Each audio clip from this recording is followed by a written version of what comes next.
دانا لەنجاوایی بە تۆمەتی چالاکی تەبلیغی بە دژی نظام سزای 1 ساڵ زیندانی بۆ برایەوە و سزاکەی هەر ئەو ڕۆژە بە پارێزەرەکەی ڕاگەیەندراوە.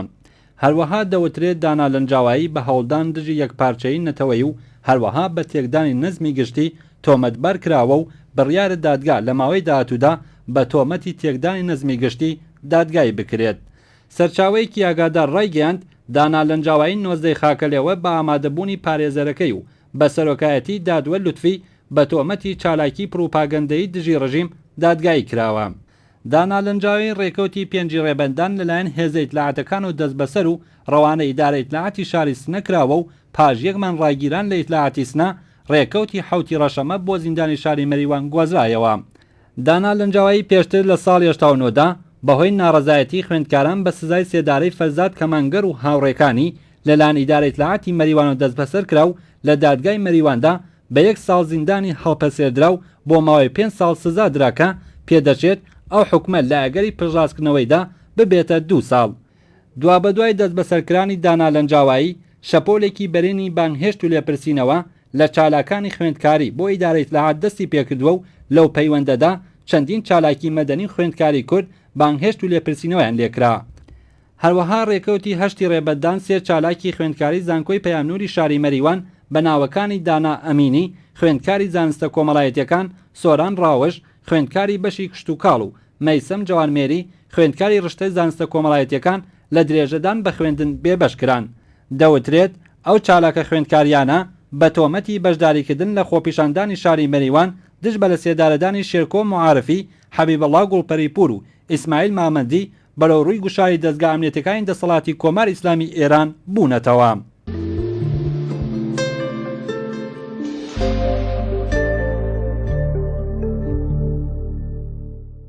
عەلی دانش کە لەلایەن دەستگای ئەمنیەتەکانی حکوومەتی ئیسلامی ئێرانەوە بە هاوکاریکردنی دەستگا زانیاریەکانی وڵاتی ئیسرائیل تۆمەتبار کراوە.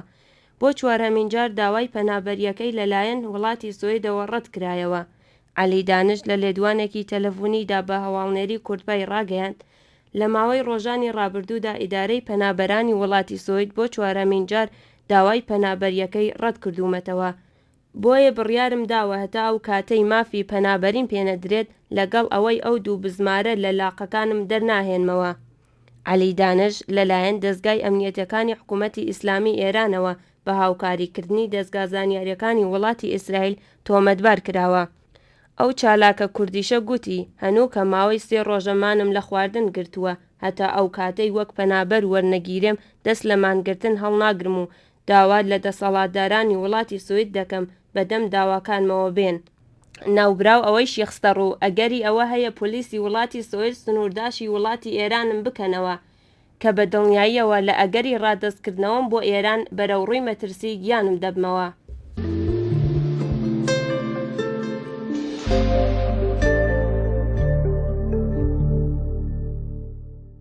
هێزەکانی ئیتلاعاتی کۆمار ئیسلامی و دەست و پەیوەندیەکان ڕێگر دەبن لە بەڕێوەچوونی فستیڤاڵی سیاچەمانە. بڕیار بوو فستیڤاڵی سیاچەمانە ڕێکەوتی جوجە زەردان بە بەشداری هونەرمەندانی هەورامانی ڕۆژهەڵات و باشوور لە نوێی جار بڕێوە بچێت. بەڵام دەست و پەیوەندیەکانی ڕژیم و ئیدارەی ئیتلاعاتی ڕژیم لە شارەکانی مەریوان و پاوە بە تایبەتی لەسەر قسەی مەلا قادر قادری ئیمام جمعەی ڕژیم لە شاری پاوە پێشیان بە بەڕێوەچوونی فستیڤاڵی سیاچەمانە لە کوردستانی ڕۆژهەڵات گرت.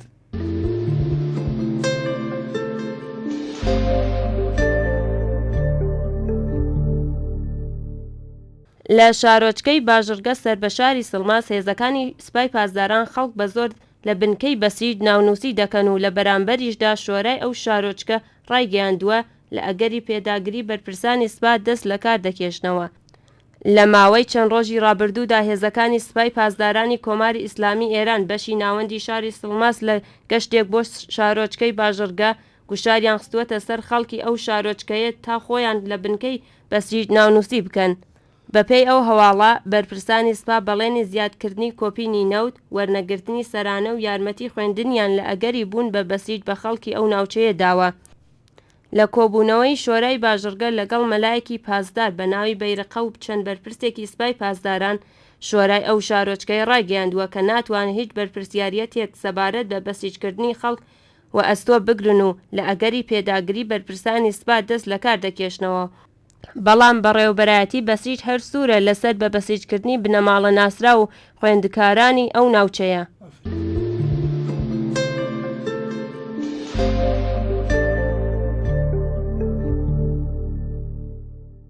کەیوان داودی تەمەن 25 ساڵ و خەڵکی شاری مەهاباد کە یەکێ لە لاخەکانی تووشی عەفونەت بووە داستانی گشتی ورمێ ڕێگری لە ناردنی ئەو زیندانیە کووردە بۆ دەرەوەی زیندان دەکات. ئەوەی لە کاتێکدایەکە پزیشکانی نەخۆشخانە ڕایان گەیاندووە پێویستە بە زووترین کات ڕەوانەی دەرەوەی زیندان بکرێت.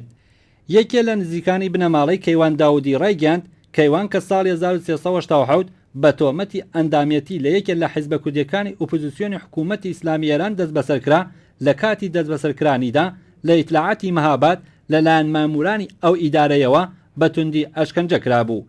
کە بوو هۆی شکانی پلاتینی نێولاقی کەیوان داودی زیندانی سیاسی کوردی خەڵکی شاری مەهاباد. ئەو سەرچاوەیە ئەوەیشی خستەر و پێشتر لاقی چەپی نەشتەرگەری بۆ کراوە و لە ئێستادا سەرڕای ئەوەی کە داستانی گشتی ورمێ ڕێگری لە ناردنی کەیوان بۆ دەرەوەی زیندان دەکات بنەماڵەکەیشی توانای دابینکردنی تێچووی ئەو نەشتەرگەریانە نییە. سەرچاوەکە باسی لەوەش کرد مامبرایمی باوکی کەیوان تەمەن 70 ساڵە و ماوەی زیاتر لە 30 ساڵە بەهۆی پەککەوتوویەوە لە ماڵەوە خانەنشین بووە و توانای کارکردنی نەماوە. وتیشی مامبرایم و دایکی کەیوان کە ژن و پیاوێکی بەساڵا چوون هەتا ئێستا 6,500,000 تمەنیان بە پارێزەر و دادوەر و چەند جارێکیش سەردانی سادق لاریجانی بەرپرسی دەستگای قەزایی ئێرانیان کردووە. بەڵام نەتەنیا حکمی زیندانی کوڕەکەیان گۆڕانی بەسەردا نهاتووە، تەنانەت یەک ڕۆژیش مەرەخەسی پێ نەدراوە. هەروەها سەرچاوەیەک لە زیندانی ورمێ ڕایگەیاند کەیوان لە ئێستادا باری تەندروستیشی باش نییە و لاقی ڕاستی ڕەش هەڵگەڕاوە و لە کاتی مەلاقاتیشدا مەئمورانی نێوزیندان ناهێڵن لاقی بە بنەماڵەکەی نیشان بدات کە ئەمەش ترس و نیگەرانی لە ڕادەبەدەری لای بنەماڵی ئەو زیندانی سیاسیە کووردە دروست کردووە. کەیوان داودی کە لە تەمەنی 90 ساڵیدا لە سێڕیانی دارەلەک لەلایەن هێزە ئیتلاعاتیەکانەوە دەست بەسەر کرا. لەلایەن دادگای ئینقلابەوە حکمی 10 ساڵ زیندانی تازیری بۆ برایەوە و هەنووکە 6 ساڵ لە حکومەکەی تێپەڕ کردووە. ئەو زیندانە کووردە بەر لە دەست بەسەرکرانی بەهۆی ڕووداوی ماشینەوە لاخەکانی شکابوون و ئێسکەکانی هەردوو لاقی بە پلاتین گرتبوویەوە کە لە کاتی دەست بەسەرکردنیدا پلاتینەکانی لاقی بەهۆی ئەشکەنجەی مامورانی وەزارەتی ئیتلاعاتەوە شکابوون.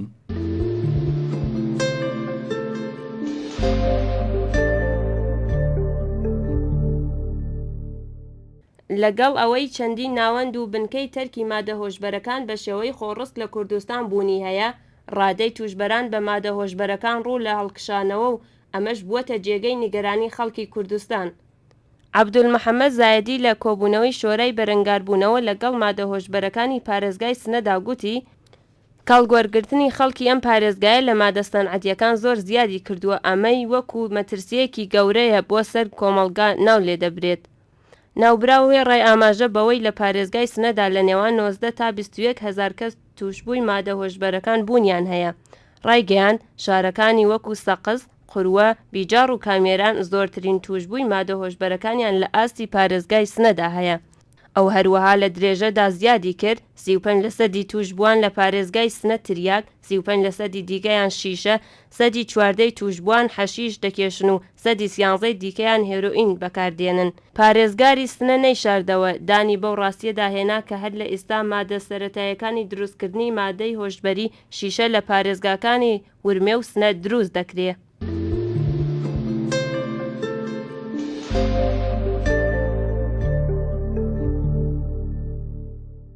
بەپێی هەواڵی کەمپینی پشتیوانی لە زیندانیانی سیاسی و مەدەنی، عوسمان مستەفاپور زیندانی سیاسی کوردی بەندکراو لە زیندانی ورمێ کە لە ساڵی 1370 هەتاویەوە بە تاوانی ئەندامبوون لە یەکێک لە حیزبە کوردیەکانی نەیاری کۆمار ئیسلامی دەست بەسەر و سەرەتا بە ئێدام مەحکوم کرا، پاش چەند جار دادگاییکردنەوە بە 25 ساڵ حکم دراو، ئێستا ماوەی 23 ساڵە لە زینداندایە و لەو ماوەیەدا سەرڕای هەموو هەوڵی بنەماڵە و کەسوکاری لە مافی ئازادی بێمەرج و تەنانەت مۆرەخەسیش بێبەش کراوە. وەک لە هەواڵەکەی کەمپین داهاتووە، دۆخی تەندروستی و ڕۆحی ئەم زیندانیە سیاسیە کووردە جێگر نییە و مانەوەی 23 ساڵی بەردەوام لە زینداندا تووشی دەیان جۆری نەخۆشی کردووە. کەمپینی بەرگری لە زیندانیانی سیاسی و مەدەنی لە زمانی سەرچاوەیەکی نزیک لەو زیندانیە دەڵێ ئەو لە تەمەنی 18 ساڵیدا گیراوە و ئێستا 43 ساڵی تەمەنە. ئەوەش لە حالێکدایەکە لەو ماوەیەدا پیان ڕاگەیاندووەکە پەروەندەکەی ون بووە و بەم جۆرە حکومەکەی دەبێتە 35 ساڵ. عوسمان مستەفاپور کوڕی حسەین خەڵکی گوندی کاسەگەڕانی پیرانشارە لە پوشپەڕی ساڵی هەفتە لەگەڵ دوو کەسی دیکە لە هاوڕێیانی بە ناوەکانی حوسێن سیتوت و محەممەد ساڵە شاینی لە شوێنێک بە ناوی ئاسنگرانی تەرگەوەڕ لەلایەن هێزەکانی سپای پاسداران و هێرشیان کرایە سەر و هاوڕێکانی هەر لەو شوێنە بەهۆی تەقەی هێزەکانی سپای پاسداران گیانیان لە دەستدا و ناوبراویش پاش دەست بەسەرکردنی بۆ ماوەی 6 مان لە ژوورە تاکەکسیەکانی سپای پاسداران زیندانی کراوە و دوای ماوەیەکی زۆر ئەشکەنجە و ئازادان دەگوازرێتەوە بۆ ژوورە تاکەسیەکانی زیندانی ورمێ و پاشان بە 25 ساڵ زیندان محکوم کرا.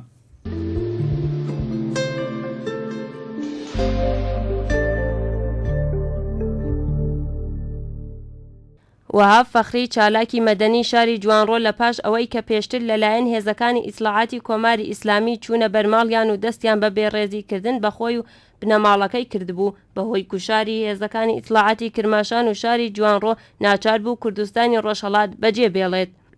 وهاب فەخری چالاکی مەدەنی شاری جوانڕۆ پاش ئەوەی چەندین جار لەلایەن هێزەکانی ئیسلاحات و پەیوەندی پێوە دەکەن و دەیخەنە ژێر گوشارەوە ناچار دەبێت شوێنی نیشتەجێ بوونی خۆی بەجێ بێڵێت. ئەم چالاکە مەدەنیە پێشووتریش بەهۆی ئەو ڕخنانەی کە ڕوبەڕووی نێنەرانی پێشووی ئەوراماناتی کردبوو خراببوویە ژێر گوشار و بێڕێزی پێکردنەوە.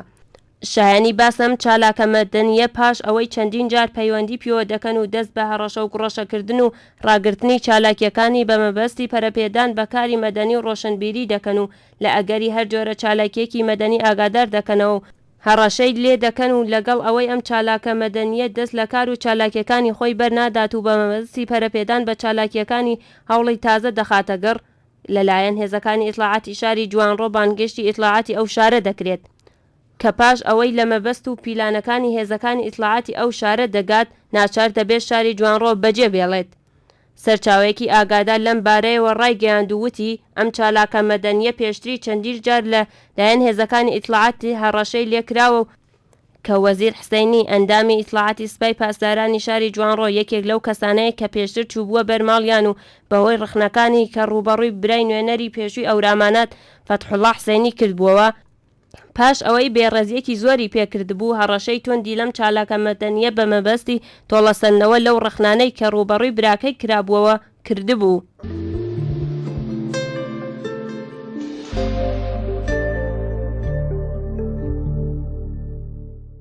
بە پێی هەواڵی کەمپەینی بەرگری لە زیندانیانی سیاسی و مەدەنی زەینەب جەلالیان لە 7 ساڵی ڕابردوودا لە ژێر گوشارەکانی وەزارەتی ئیتلاعات و ئەشکەنجەی ڕۆحی و جەستەیی بووە و لە نێوان زیندانیانی سیاسی ژن تەنیا سزای ئەو زیندانیە هەتاییە. بە پێی قسەی پزیشکان بوونی گۆشتی زیادە لە ناوچاوی زەینەب جەلالیان بووەتە هۆی نەخۆشیەک کە بۆ چارەسەری پێویستی بە نەشتەرگەری یان کەڵگوەرگرتن لە دەرمانی پێویست هەیە. بەڵام بەرپرسانی زیندان تا ئێستاکە هیچ هەنگاوێکیان بۆ ئەم زیندانی سیاسی کوردە هەڵنەگرتووە و مەترسی دروستبوونی کێشە بۆ چاوەکانی لە ئارادایە. زەینەب جەلالیان لە ساڵی 1386 دەست بەسەر و بە تۆمەتی هاوکاری لەگەڵ یەکێک لە حیزبە کوردیەکان بە ئێدام محکوم کرا و پاشان حکومەکەی هەڵوەشایەوە و بە زیندانی هەتاهەتایی ناوبراو 7 ساڵی ڕابردوو بە شێوەی بەردەوام لەلایەن هێزە ئیتلاعاتیەکان گوشاری خراوەتە سەر و تاکو لەسەر تەلەڤیزیۆن دان بە تۆمەتە نەکراوەکانیدا بنێت.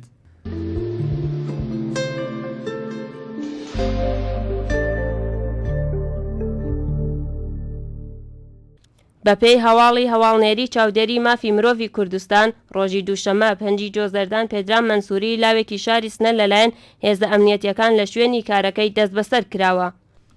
ئەم لاوە دەست بەسەر کراوە لە ئاژانسێکی گواستنەوە کاری کردووە و وەک باس کراوە تا ئێستاکە هۆکاری گرتنەکەی ڕوون نییە.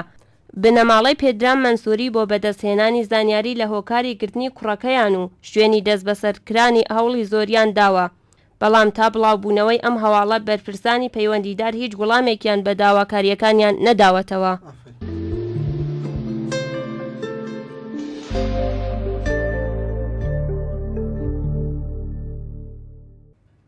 دەستگا پەیوەندیدارەکانی کۆماری ئیسلامی لە شاری جوانڕۆ سەلاسی باوەجانی بە مەبەستی ڕێگریکردن لە بڵاوبوونەوەی کاناڵە کوردیەکان بە شێوەی بەردەوام پارێزی دەخەنە سەر ئەو کاناڵانە.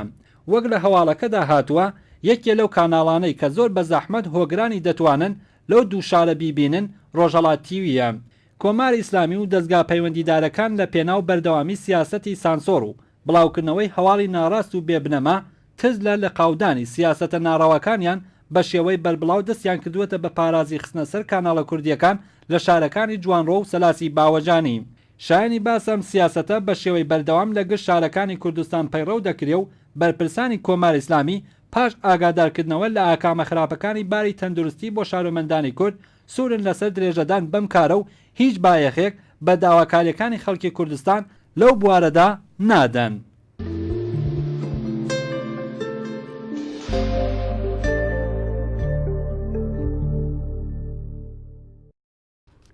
لە شاری جوانڕۆ هەڕەشە لە بەکارهێنەرانی VPN ڤیلتێرشکەن دەکرێت و ئێستاش بەکارهێنەرانی ئینترنێت باس لە لاوازی ئینترنێتی ئەو شارە دەکەن و ئەوە لە حاڵێکدایە کە بەکارهێنەرانی ئینترنێت لە ڕێگای VPN و ڤیلتێرشکەنەکان نەبێت ناتوانن کەڵک لە فەیسبوک و بەشێکی زۆربەی ماڵپەڕ و سایتە زانستیەکان وەربگرن.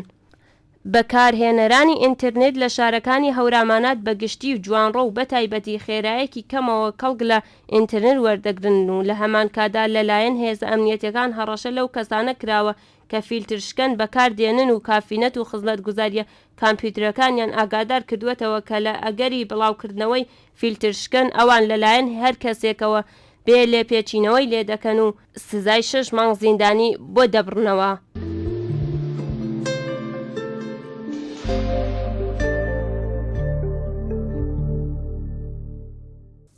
شاهۆ بایزیدی تەمەن 25 ساڵ کوڕی ئەبوبەکر و خەڵکی شاری بۆکان هاوڕێن لەگەڵ خۆشکە خوێندکارەکەی دەست بەسەر و بەدانانی بارمتە ئازاد کرابوون. ڕۆژی شەممان ڕێکەوتی سێ جۆزەردان لەلایەن دادگای ئینقلابی مەهابادەوە بە 6 مانگ زیندانی هەڵپێسێردراو بۆ ماوەی 2 ساڵ مەحکوم کرا. شاهۆ بایزیدی کە ڕێکەوتی 25 خەزەڵوەری ساڵی 1392 هاوڕێ لەگەڵ خۆشکەکەی بە ناوی ئەفسانە بایزیدی لە ماڵی خۆیان دەست بەسەر کرابوو. بە تۆمەتی چالاکی تەبلیغی بۆ یەکێک لە حیزبە کوردیەکان ئەو حکومەی بۆ بڕاوەتەوە. پێشتریش ئەفسانە بایزیدی لەلایەن دادگای ئینقلابی شاری مەهابادەوە بە تۆمەتی هاوکاری لەگەڵ یەکێک لە حیزبە کوردیەکانی ئۆپۆزیسیۆنی حکوومەتی ئیسلامی ئێران حکمی 2 ساڵ زیندانی هەڵپەسێردراوی بۆ بڕابوویەوە. سەرچاوەیەکی ئاگادار لە شاری بۆکان بە هەواڵنێرانی ڕاگەیاند لە کاتێکدا ئەفسانەی بایزیدی لەلایەن حراسەتی زانکۆی پەیامنووری بۆکانەوە ئاگادار کرابوویەوە کە هەتا ڕەوتی پەروەندەکە ڕوون نەبێتەوە مافی هاتنە دەرەوەی زانکۆی نییە. بەڵام هەتا ئێستاش بەرپرسانی حراست و زانکۆی پەیامنوور لە وەڵامدانەوەی ئیزنی هاتنە دەرەوەی ئەو کشە خوێندکارە بۆ زانکۆ خۆ دەبوێرن.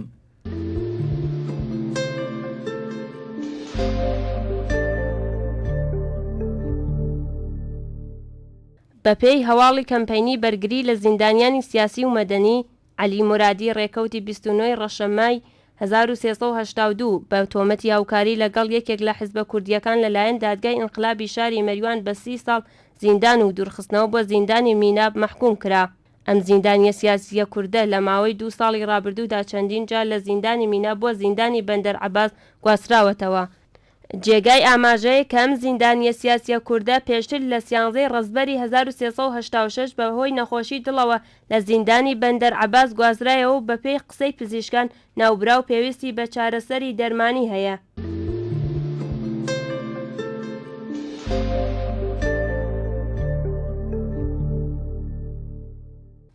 بەپێی هەواڵی کەمپەینی بەرگری لە زیندانیانی سیاسی و مەدەنی هەردوو چالاکی سیاسی و مەدەنی کورد بە ناوەکانی ڕەزا شەریفی بۆکانی و سەحەر سەعادەتی بەهۆی ئەوەی کە نامەیان بۆ حەسەن ڕۆحانی سەرۆکۆماری ئێران ناردبوو لەلایەن ئیطلاعاتەوە بانهێش کران و بۆ ماوەی چەند کاتژمێر لێپرسینەوەیان لەگەڵ کراوە. ئەو دوو چالاکە کوردە لە نامەیەکدا بۆ ڕۆحانی باسی پێشێلکاری مافی مرۆڤ لە ئێران بەتایبەت محەممەد سدیق کە بوو دووەند ڕۆژنامەنووس و سەرۆکی بنکراوی ڕێکخراوەی مافی مرۆڤی کوردستانیان کردبوو.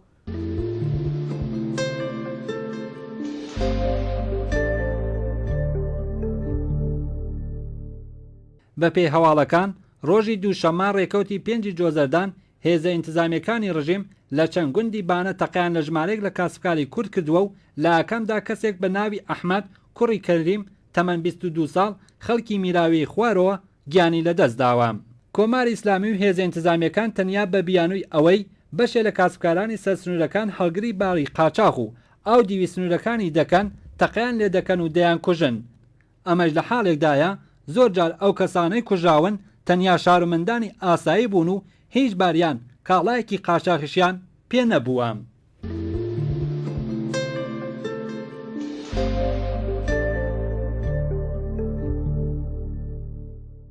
لە ماوەی چەند ساڵی ڕابردوودا دەیان هاوڵاتی مەدەنی کورد لە جادە و ڕێگەوبانەکان بەدەستی هێزە نظامی و ئینتیزامیەکانی حکوومەتی ئیسلامی ئێران کوژران و هیچ کام لە بەکوژەکان لە دادگا سزا نەدراون و یان تەنانەت بە دووەچوونی یاساییشی بۆ نەکراوە.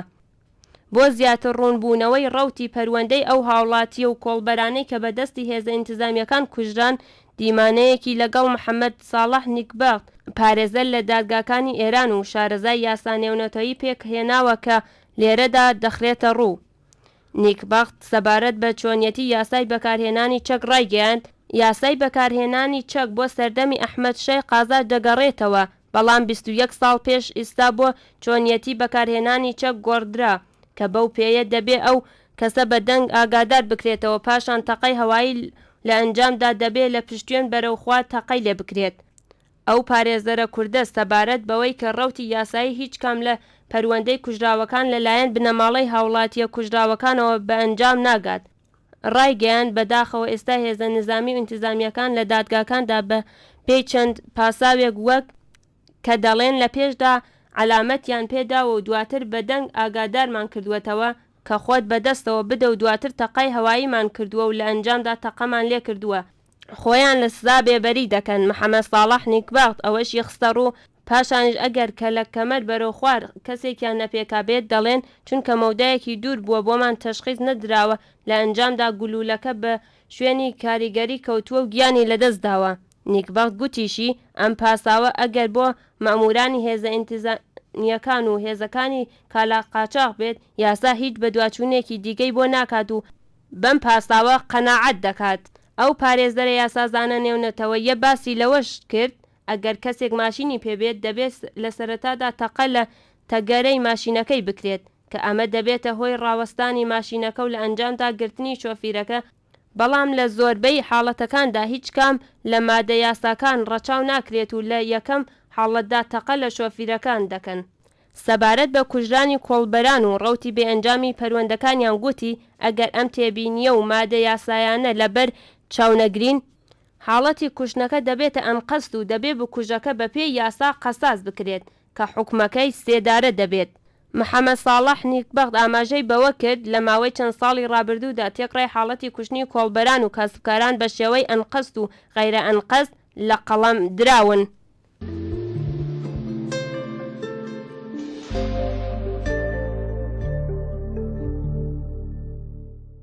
بەپێی هەواڵێکی کەمپەینی بەرگری لە زیندانیانی سیاسی و مەدەنی، یوسف کاکەمەمی زیندانی سیاسی کوردی بەندکراو لە زیندانی ورمێ تووشی نەخۆشی دڵ و هەروەها دیسکی کەمەر بووە. ئەم زیندانیە سیاسیە کوردە هەتا ئێستا چەندین جار ڕەوانەی بنکەی تەندروستی زیندانی ورمێ کراوە، بەڵام بەهۆی کەم و کوڕی لەو بنکەیە پزیشکان هیچ چارەسەرێکی ئەوتۆیان بۆ نەگرتووەتە بەر. ئێستاکەش باری تەندروستی بەرەو خراپبوونی زیاتر دەڕوات، بەڵام بەرپرسانی زیندان ڕێگە بە گواستنەوە بۆ نەخۆشخانەی دەرەوەی زیندان نادەن. یوسف کاکەمەمی خەڵکی شاری مابادە و بە تاوانی کردەوە دژی ئاسایشی نەتەوەی و هاوکاری لەگەڵ یەکێ لە حیزبە سیاسیە کوردەکانی نەیاری کۆمار ئیسلامی سزای 9 ساڵ زیندان و دوورخستنەوەی بۆ زیندانی ورمێی بەسەردا سەپاوە.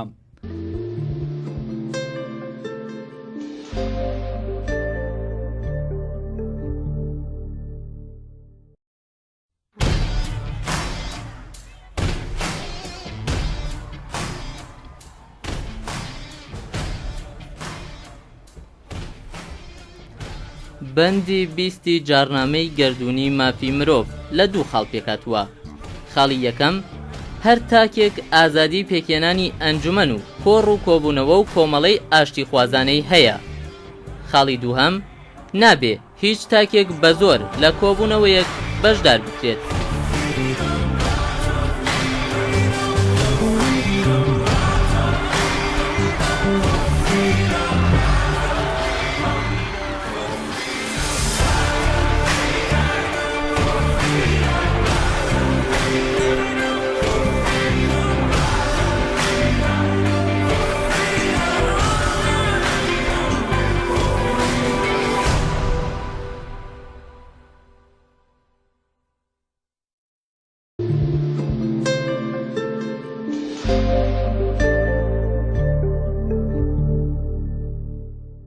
خوێندکارێکی کورد بە ئەنجامی تەقینەوەکەی مەهاباد تۆمەتبار کراوە. خوێندکارێکی کوردی خەڵکی شاری مەهاباد کە لەلایەن ئیتلاعاتی ئێرانەوە وەک یەکێک لە گیراوانی پەیوەندیدار بە تەقینەوەی 4 ساڵ لەمەوبەری مەهاباد ناسێنراوە و وەک باسیش دەکرێت ئەم خوێندکارە کووردە هیچ جۆرە چالاکیەکی سیاسی، کولتوری و کۆمەڵایەتی نەبووە. سابیر شێخ عەبدوڵڵا خوێندکاری کارناسی باڵا لە زانستگای عەلامە تەباتەبایی تاران ماوەیەک لەوە پێش لەلایەن سەرچاوەکانی سەر بە ئیتلاعاتی کۆماری ئیسلامی وەک یەکێک لە ئەنجامدەرانی تەقینەوەی ساڵی 1389 مەهاباد ناوی لایەتووە. ئەم خوێندکارە کووردە لە ڕێکەوتی 24 مانگی ڕەشەمەی ساڵی ڕابردوو پاش گەڕانەوەی لە تاران لەلایەن ئیتلاعاتی مەهابادەوە دەست بەسەر کراوە. لەگەڵەوەی ئەم خوێندکاران نزیکەی 3 مانگە لە زیندان دەست بەسەرە، چەند ڕۆژ لەوە پێش کەناڵێکی تەلەڤیزیۆنی کۆماری ئیسلامی ئێران و ماڵپەڕێکی سەر بە ڕژیم بە ناوی بۆڵتۆن نیوز ئەو خوێندکارە کووردە و 2 کەسی تر بە ناوەکانی دیاکۆ ڕەسوولزادە و حوسەینی عوسمانیان وەک ئەنجامدەرانی تەقینەوەی هاوینی ساڵی 89 مەهاباد ناساندووە. بە گوتەی ئەو 2 سەرچاوە 3 کەسی ئاماژە پێکراو لەلایەن سەربازانی بێناونیشانی ئیمامی زەمان دەست بەسەر کراون. شایانی باسە ئەم خوێندکارە کووردە هیچ چەشنە چالاکیەکی سیاسی، کولتوری و کۆمەڵایەتی نەبووە و بە پێچەوانەی پرۆپاگەندەکانی ئیتلاعات تاکە جارێکیش سەردانی باشووری کوردستانی نەکردووە و هەر لەو پەیوەندیەدا سەرچاوەیەکی نزیک لە بنەماڵەی سابیر شێخ عەبدوڵڵاش بە هەواڵنێری هێرانەی ڕاگەیاندووەکە ئەوە سناریۆی ئیتلاعاتە و بە تەواوی ناڕاست و هیچ بنەمایەکی واقعی نییە.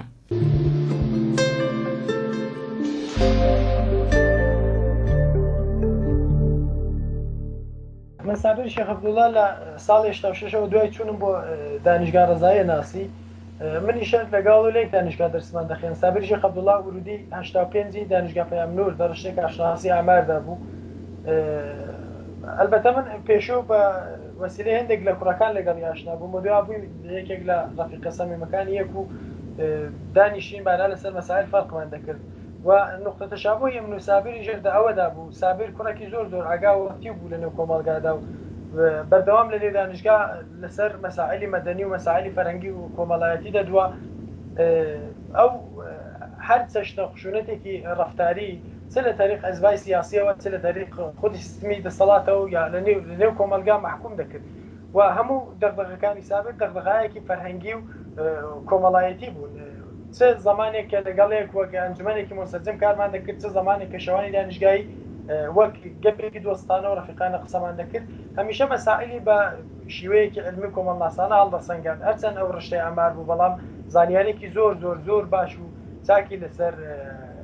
مەسائلی کۆمەڵایەتی هەبوو. تر لەسەر مەسائلی فەرەنگی وەک دژایەتی بە ئێعدام و سەنگسار و دژ بە شیمیاییکردنی هەڵەبجە ئێمە دەدوین یا دژ بۆ جوورە مەسائلانەوە. تر لەسەر مەسائلێکی فەرهەنگی و بەدەنی دەدوین کە لەنێو کۆمەڵگادا ئەو مەسائلە وەک مەسائلێکی جوان نەدەناسران و کۆمەلگای ئێمە لە کۆمەلگاکانی دیکە دوور کردبووە. سابر هیچ وەخت وەک ئینسانێکی سیاسی نەبووە، خۆشی بە ئینسانێکی سیاسی نەدەناسی، تەنها فعالێکی مەدەنی بوو لەنێو کۆمەلگاداوە دژ بە هەر بوونە تەبعیزێکی جنسیەتی نێوانی ژن و پیا و یا مەسائلی فەرهەنگی دەدووە. خۆی یانی ئەگەر بڵین شخصیەتی فەردی سابر جۆرێک بوو کە لە خوێن دەترسا. سابر ئەسلەن نەی دەتوانی بەرەو ئەو جۆرە فعالێتانە بڕاتچوون. هەر شخصیەتی ذاتی فەردی سابر شخصیەتێکی نەرم و نۆرمال بوو لەنێو کۆمەلگا، هیچ نۆرماڵیەک لەنێو شخصیەتیدا دیاری نەدەکرد. سابر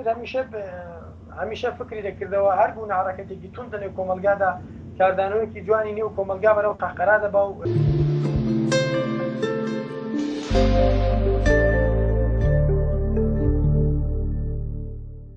مجموعه‌ای هم که این حرکت رو انجام داده توسط برادران ما شناسایی شده، داره دنبال میشه. انشالله امیدواریم به زودی بتونیم برکت خون هم شهدایی که جانشون فدا شد تو هفته دفاع مقدس بتونیم به زودی انشالله اونها رو به سزای عملشون برسیم.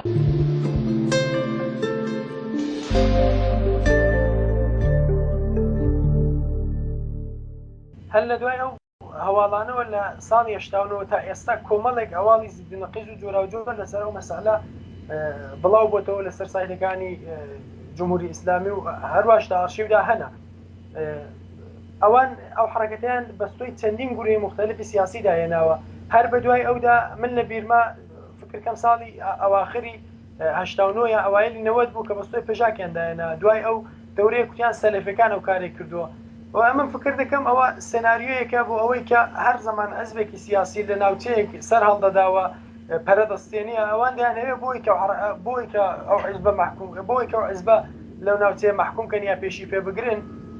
سناریۆیەکی بەم چەشنە خۆیاندا دەڕژن و دەست دەکەن بە خستنی فشار بەسەر خەڵکی ئەو ناوچەیەدا و کۆمەڵی خەڵک دەگرن و دەبن بە قوربانی ئەو فقط بۆ بەهانەیەکە بۆ ئێلامکردنی خەڵک دەنا و نابێ حرەکەتێکی ئەو جوورە چەندانە حزبی سیاسی هەمزەمان پێکەوە حرەکەتێکی ئەو جوریان کردبی چون هیچ لە ئەڤڵەوە خۆیان بەستۆی گروهای مختلفیاندانەوە باش ئەگەر ساڵی 89 خۆی وەزیری اطلاعاتی ئێران کە خۆی بەرپرسترین کەسە دەوبارەیەدا دەڵێ موساد ئیسرائیل کردوێتی چۆن دەتوانن ئەوڕۆ بگەڕێنەوە بڵەن حزبێکی کوردی و کاری کردووە ئەوە بەلای ئێمەشەوە سیر بوو بەڵام لە ئەوە کە ناڕەحەتیان کردین ئەوە بوو کە سابری شێخ عەبدوڵڵایان لەسەر و مەسائلە گرت سابر هیچ پەیوەندیەکی بە چون من دەتوانم کۆمەڵێک اطلاعات بدەم ئەو هاوینەکەی کۆمەڵێک وعدی دەرسانیشگا هەڵبووە لە پێنجڕای ڕەزای ژیانی دەکرد و هەمزەمان خۆی بۆ کۆنکوری کارشناسی ئاشەدامان دەکرد و دەخوێندەوە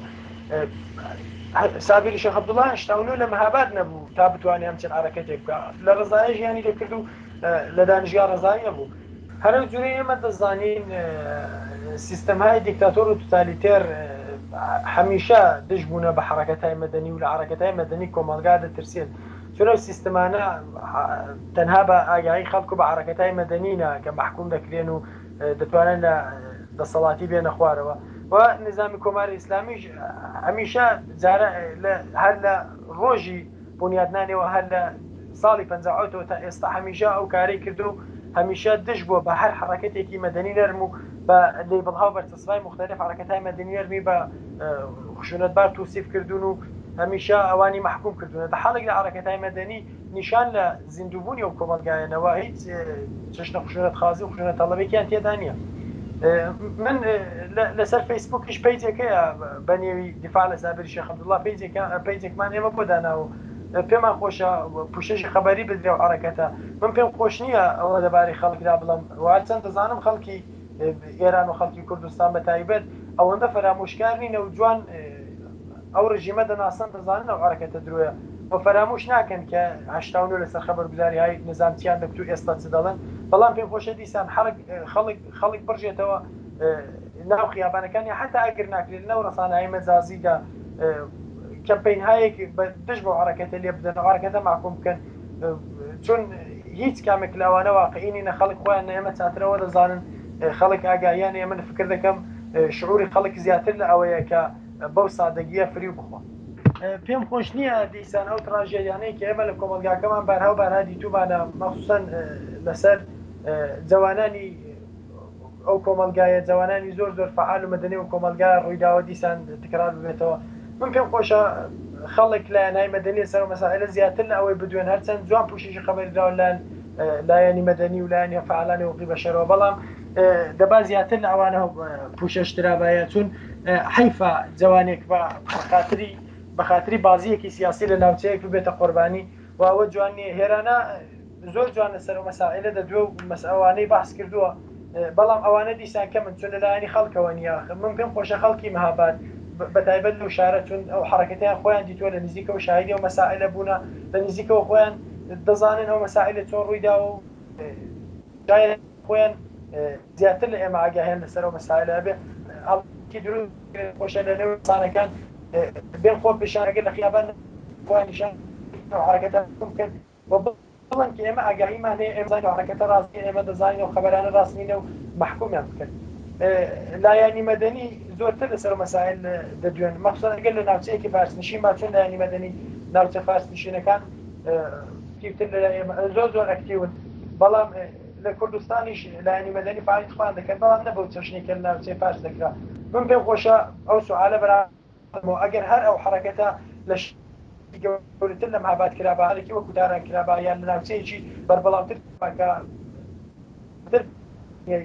دەرەوە ئایا خەڵکە بۆ ڕادەوە ساهیچ ئایا ڕسانە سیاسی لەسەری نەدووان من زیاتر لە ڕسانە سیاسیەوە هەر کارێکیش دەیکەیت دیسیش پێم خۆش ئامادە بە ئەوە بکەم لەسەر فیسبوک پیجێک هەیە صابر شیخ عەبدوڵڵاه ڕە ئازاد کۆنیت بوو فقط دانش ئەگەر ئەو پیجە دەتوانێت ئاگاهی بدات سەر مەسائلەی توان ڕوونەکەتەوە بە کۆمەلگا خەڵکان بێن راپۆرت بێن حمایەتی بکەن هیوادارم ئەو پیجە خۆی کارساز بەر لەوەی کە حکمێکی قەتعی بدرێ یا حکمێکی ئەلان بکرێ ئەو حرەکەتانە بکرێن چون دوایی فکر دەکەم زۆر درەنگ دەبێ و احتمالاً هیچ کارێک نەکرێت.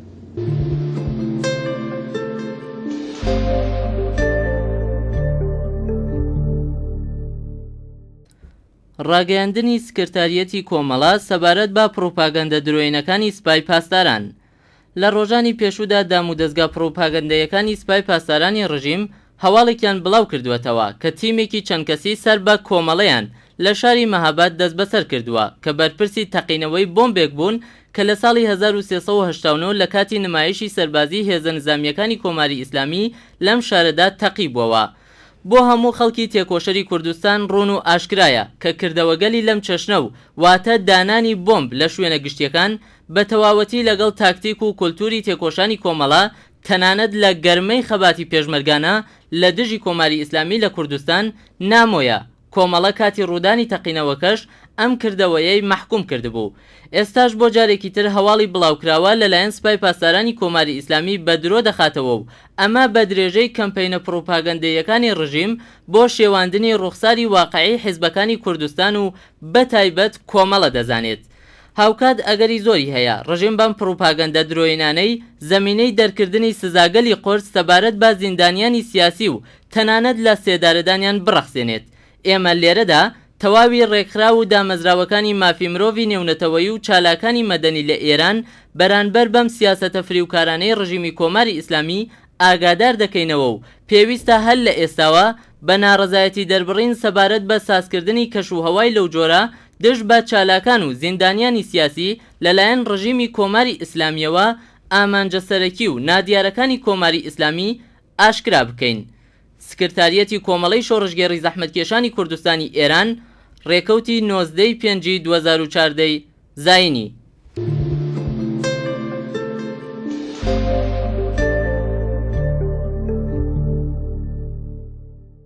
من پێم خۆشە پێشتر ئاماژە بەوە بکەم کە سابر شیخ عەبدوڵڵاه 24 ئیسفان کاتێک کە گەڕابوو بۆ مەهاباد بۆ تعتیلاتی نەورۆزی لەلایەن هێزە ئەمنیەتەکانی ڕژیمەوە دەست بەسەر کراوە لە بتاب و وەسایل شەخسەکانی جیرا. ئێمە ماوەیەکی زۆر هەردا بێئیتلاعیدا بەسەرمان دەبرد و دەمانەویست هەواڵێکی لێ بزانین کە چی هیچ هەواڵێکیان نەدەدا لە خانەوادەیەوە زەنگیشان بۆ اطلاعاتی ماباد لێدا و هیچ ڕوونکاریەکیان نەدەدا و ئاماژیان بە شتێک نەدەکرد تا ئەوەی کە 28 وەردیبێشتی ئەو ساڵدا سەر بۆڵتە نیوز خەبەرێک بڵاو بووە کە کەسێک بە نێوی ساڵای شێخ عەبدوڵڵاه لە مەهاباد دەستی لە تەقینەوەکەی ساڵی 89 مەهاباددا هەبوو بە زۆرمە ارتباط لەگەڵ کۆمەڵە و تەقینەوەکەی ساڵی 89 گیراوە. ئێمە پێشتر ئەو هەواڵە زۆر نیگەرانی کردین و بە دوی هەواڵێرەکانی ئەودا سەدای ئەمریکا و BBC و پیچۆلەوانە لەسەر ئەو مەسائلە دوان و ئێمەش نیگەران بووین چون هیچ کەسێک بە نێوی ساڵی شێخ عەبدوڵڵاه یا بە فامیلی شێخ عەبدوڵڵاه لە مەهاباد نەگیرا بوو. بەڵام لە بۆڵتە نیوزدا ئیشارەیان بۆ مەسئلە کرد بوو کە ئەو کەسە خۆی اعترافی بە ئەوە کردو. ئێمە کە سابرمانە نزیکەوە دەناسی و دەمانزانی سابر هیچ کوێ ارتباطێکی نییە هەرچەند پێشتریش حیزبی دموکراتی کوردستانی ئێران کۆمەڵا و حیزبی پێشاک ڕەکەتیان محکوم کرد بوو ساڵی 89. ئەمە بە دوای ئەودا لە ساڵی 89 خەبەرگوزاریەکانی ئێران بە شکلێکی زەدونەقی لەسەر ئەو مەسائلە دەدوان. هەر چەند ڕۆژ دوای تەقینەوەکەی مەهاباد حەیدەری موسلەیی وەزیری وەختی ئەو دەمی اطلاعاتی ئێران لەسەر تەقینەوەکە کوتی کە ئەو تەقینەوە کاری ئەواملێکی دەرەوەی وەک موسادی ئیسرائیل بە هەمکاری ئەمریکا و بەعسیەکان بوو. وەزارەتی اطلاعاتی ئێران کۆمەڵێک خەڵکی گرتو لەسەر ئەو حرەکەتەوە سەرکردەکانی ئەو حرەکەتەی بە جەزای ئەماڵی خۆی گەیاندووە. بە دوای ئەودا لە ڕۆژی 4/7/89 سەردار محەممەدی خاکپور لە مساعبەیەک لەگەڵ پارس نیوزدا لەگەڵ خەبەرگوزاری پارستا ئەلامی کردبوو کە و عملیاتە تەرۆریستیە ئەویش هەر بەو چەشتە ئاماژەی کردبوو کە موسادی ئیسرائیل کردوێتی و تا ئێرە خەبەرێکی تریان نەدا بوو کوتیان ئێمە لە حرەکەتێکی زەمینیدا کە سوپای پاسداران دایناوەتەوە لە کرمەرزەکانی عێراق کۆمەڵێک تا گوشراون